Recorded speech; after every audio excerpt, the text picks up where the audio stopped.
Po natin guys para mahalo lahat po yung mga ingredients po na nilagay natin.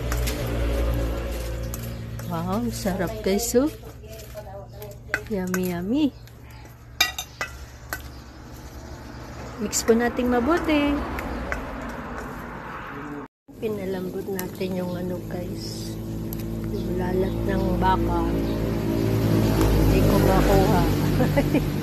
Ayan. Init. Tanggalin na po natin at slice po natin ng stripe po. Ito guys. Yan. Dami. Mga ka-kitchen, ito po yung gagawin natin ngayon guys. Nahati ko na po ng shredded po na ganito po. Yung balat po ng baka. Ayan. Tapos po, ito po yung ibang ingredients natin. Luya, sili, spring onion, si juice, salt, magic sarap, paminta. Ayan. Okay, timplan na po natin yung kilawin na balat ng baka. Bali po, kalahating kilo lang po to guys gagawin natin. Yan, lagyan na po natin yung salt, magic sarap, paminta,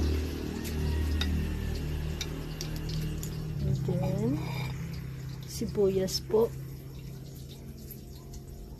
spring onion, po natin yung red chili, at saka ginger or luya po.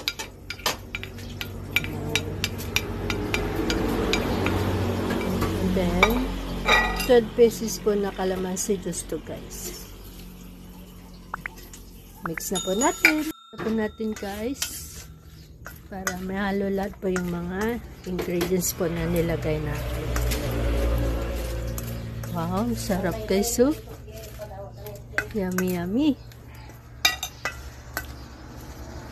Mix po natin mabuti. Already done na po ang ating masarap na kilawin na balat po ng baka. Hope you like this recipe po. Please don't forget to follow for more and please subscribe na din po and God bless to everyone. Bye!